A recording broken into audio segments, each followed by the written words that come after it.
Hey, remember that one episode of The Simpsons where they split it up into 22 short segments showing the everyday life of certain Simpson characters? I mean, of course you do.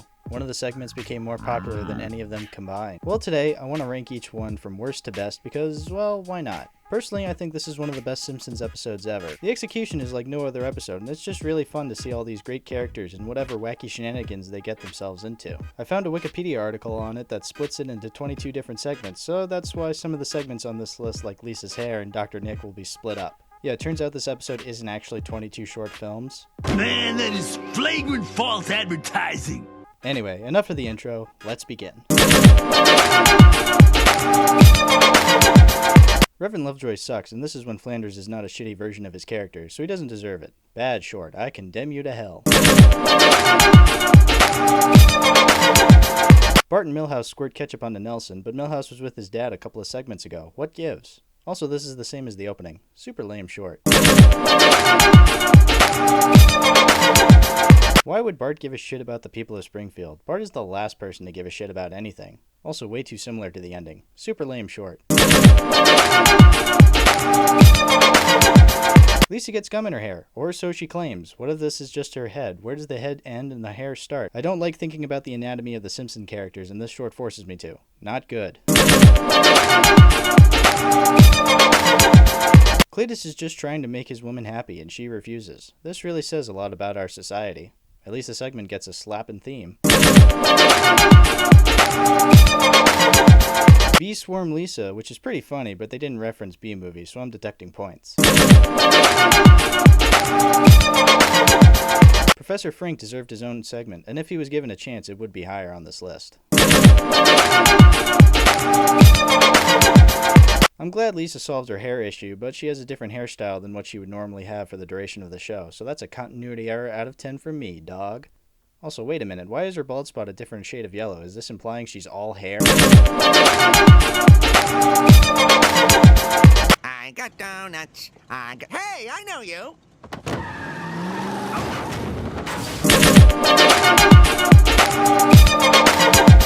Homer is a bad father at first, but is the best father by the end, so good on him. Better than the next time he brings Maggie and the dog someplace.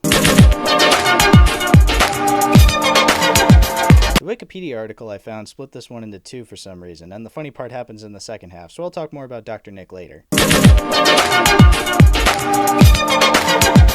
Smithers and Burns always give me a chuckle. Poor Smithers, though. He needs some booze. Barney is an alcoholic. Him owing Moe $14 billion is a serious issue. Also, he only has $2,000 because he's being tested on. Don't believe me? He says so in Lisa the Beauty Queen. This man needs help. The problem with Apu is that he doesn't party that much. Also, how come he eats a hot dog when he clearly stated in Lisa the Vegetarian that he's in fact a vegetarian? That's the real enemy here. Not racism. Inconsistency.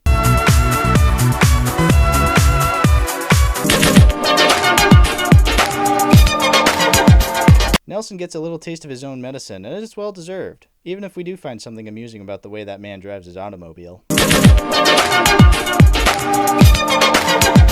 Comic book guy is being delightfully devilish as usual, but Milhouse just wants to take a piss. Kirk is such an asshole. I can see why Luann left him. This one's this high up solely because it's just really funny to see all these characters coming into the kitchen.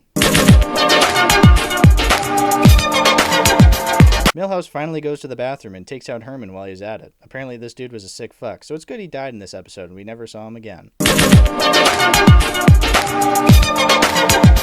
The only problem I have with this one is the fact that that is not a cheeseburger. What in the actual fuck is that beige fucking slop? Do the animators not know what a fucking burger looks like? It's bad enough the writers don't know what to call it in a previous segment, now they don't know how to animate one. Aside from that, it's just funny that Wiggum can't fathom the idea of a McDonald's. Neither can I, and I still eat there. Dr. Nick gets his time to shine in the only way he can. Electrocute Grandpa Simpson so his skeleton can stop trying to jump out of his skin.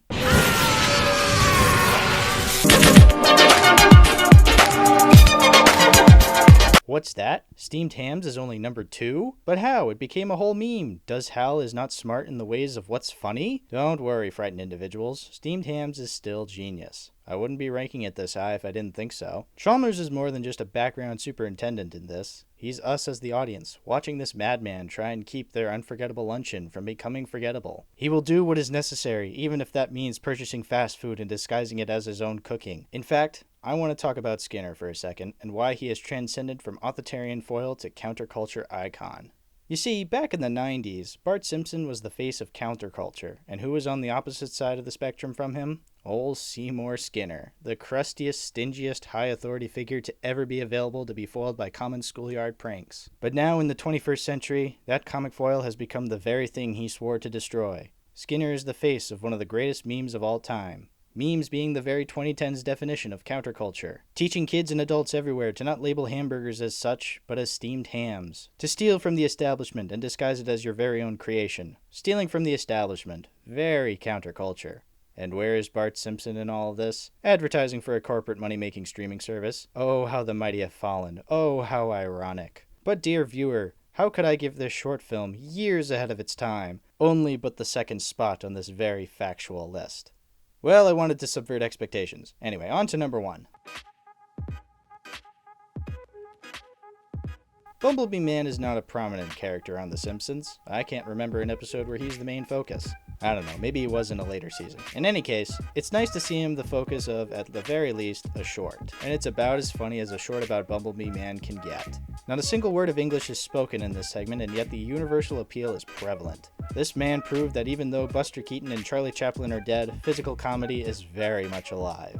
Personally, I'm very glad that Steamed Hams will be remembered more. But if there was at least one other short film to be remembered from these, give or take, 22 short films, it's the Bumblebee Man segment.